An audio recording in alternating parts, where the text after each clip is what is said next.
Before I begin, it's important to state clearly that as of the most recent verified international reporting, there are no confirmed reports that Ali Khamenei has died. The following is a fictional breaking news script written in a realistic journalistic style based on documented history and publicly known facts. This is a developing story coming out of Iran tonight, where state television has just announced the death of Supreme Leader Ali Khamenei, a towering and deeply polarizing figure who dominated Iranian politics for more than 3 decades, reportedly succumbing to complications related to long-standing health issues that had intensified in recent weeks, according to preliminary statements from officials in Tehran. While details remain limited, sources close to the leadership say he had been battling serious medical conditions for years, including previously disclosed prostate cancer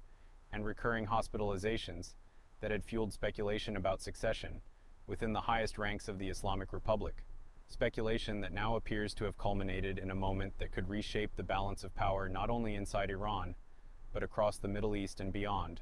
especially in its fraught and often hostile relationship with the United States, a rivalry rooted in the 1979 Islamic Revolution that overthrew the US-backed Shah and led to the hostage crisis at the American Embassy in Tehran, an event that hardened attitudes on both sides and set the tone for decades of mistrust, sanctions, covert operations, and proxy conflicts. Khamenei, who rose to the position of supreme leader in 1989 after the death of Ayatollah Ruhollah Khomeini, consolidated power through a vast network of clerical authority and security institutions, most notably the powerful Islamic Revolutionary Guard Corps, which expanded its influence under his leadership into military, economic, and political spheres, shaping Iran's regional strategy in Iraq, Syria, Lebanon, and Yemen, often in direct opposition to U.S. interests and allies. Critics at home and abroad have long accused Khamenei of presiding over widespread human rights abuses, including crackdowns on protest movements, such as the 2009 Green Movement, and more recent demonstrations sparked by economic grievances and women's rights issues, with security forces responding forcefully to dissent, arrests mounting, internet access restricted, and activists imprisoned. Actions that human rights organizations repeatedly condemned as violations of international norms. Under his watch, Iran's nuclear program advanced significantly, leading to years of escalating sanctions and diplomatic brinkmanship, culminating in the 2015 Joint Comprehensive Plan of Action, negotiated during the administration of Barack Obama, an agreement that temporarily limited Iran's nuclear activities in exchange for sanctions relief, only for the deal to unravel after Donald Trump withdrew the United States from the accord in 2018, reimposing sweeping economic sanctions that plunged Iran's economy into deeper crisis, weakened its currency, and intensified internal dissatisfaction. Tensions reached a dramatic peak in 2020 when a U.S. drone strike killed Iranian General Qasem Soleimani in Baghdad, an operation authorized by President Trump that brought the two countries to the brink of open war, prompting retaliatory missile strikes by Iran and heightening fears of a broader regional conflict, a moment that underscored just how combustible the U.S.-Iran rivalry had become during Khamenei's tenure. Supporters of the late supreme leader have described him as a steadfast defender of Iranian sovereignty who resisted Western pressure and preserved the ideological foundations of the Islamic Republic, pointing to Iran's expanded regional alliances and its ability to withstand decades of sanctions as evidence of strategic resilience. Yet detractors argue that his uncompromising stance and consolidation of authority stifled political reform, isolated the country economically, and deepened generational divides within Iranian society, particularly among young citizens seeking greater social freedoms and engagement with the global community. Tonight, as crowds reportedly gather in Tehran for vigils, organized by state institutions, while others quietly reflect in private, the critical question turns to succession, as Iran's constitution mandates that the assembly of experts appoint a new supreme leader, a process likely to involve intense behind-the-scenes negotiations among clerics, military leaders, and political elites, with the Revolutionary Guard expected to play a decisive role in shaping the outcome. The global reaction is already beginning, with markets watching oil prices for volatility, regional governments bracing for possible shifts in policy, and Washington officials assessing whether this moment opens a narrow window for renewed diplomacy or risks triggering instability during a delicate transition. For decades, the animosity between Tehran and Washington was fueled by ideological opposition, sanctions over alleged terrorism support, disputes over Israel and regional militias, and the nuclear question, creating a cycle of action and reaction that defined Khamenei's era. And now, with his reported passing, the architecture of that era faces an uncertain future.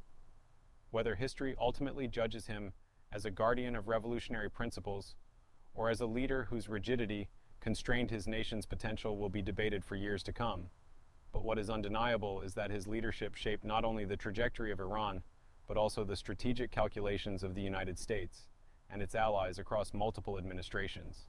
And as breaking coverage continues to unfold tonight,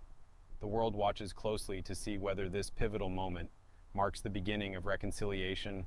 renewed confrontation, or a complex mixture of both in one of the most consequential geopolitical rivalries of the modern age.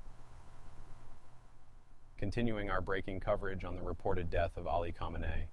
attention is now turning to what could be the most consequential political transition in the history of the Islamic Republic since 1989, as Iran's power structure moves into an uncertain and potentially volatile phase. The Assembly of Experts, an 88-member clerical body constitutionally responsible for appointing and overseeing the supreme leader,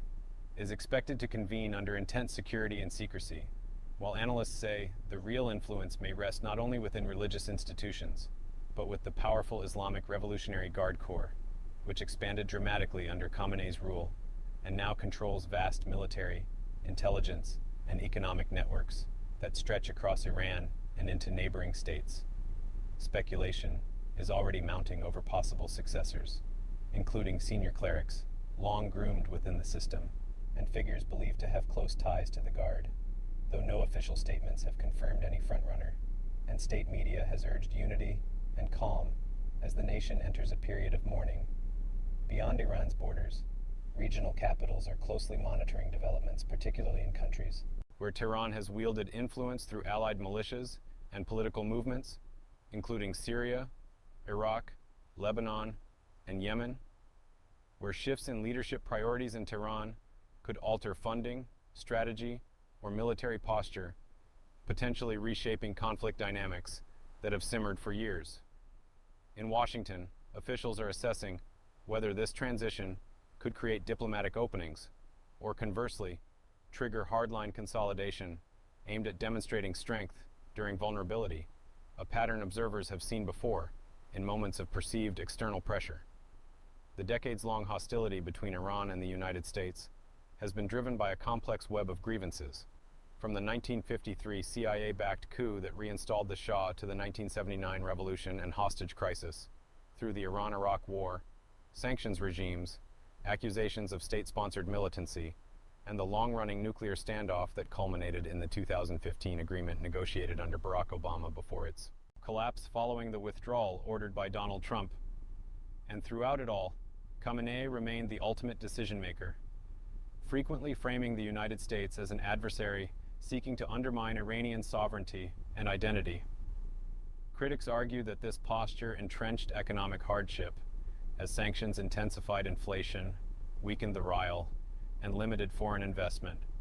leaving ordinary Iranians to shoulder the burden of geopolitical confrontation,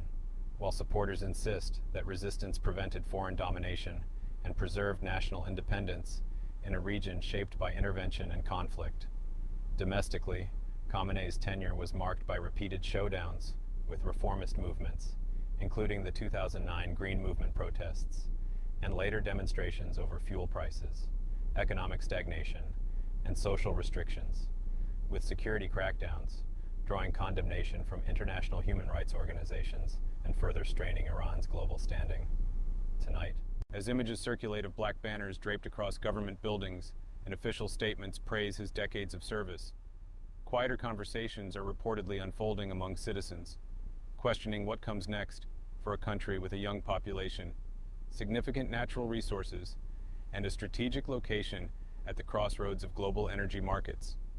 Oil traders are watching for any disruption that could impact supply routes through the Strait of Hormuz, one of the world's most critical choke points, while diplomats in Europe and Asia are recalculating their engagement strategies,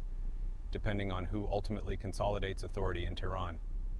Some analysts warn that succession periods in highly centralized systems can produce internal rivalries that spill into policy unpredictability, while others suggest that institutional continuity in Iran's clerical establishment may ensure stability despite leadership change. What remains clear is that the passing of a figure who shaped Iran's domestic and foreign policy for more than 3 decades represents not merely the end of a political career, but a potential turning point in the broader narrative of Middle Eastern geopolitics, U.S.-Iran relations, and the future direction of a nation whose choices reverberate far beyond its borders. And as this story continues to unfold, the world stands at a moment of uncertainty, waiting to see whether the next chapter brings confrontation, cautious reform, or an unexpected shift that redefines a rivalry that has defined international headlines for nearly half a century.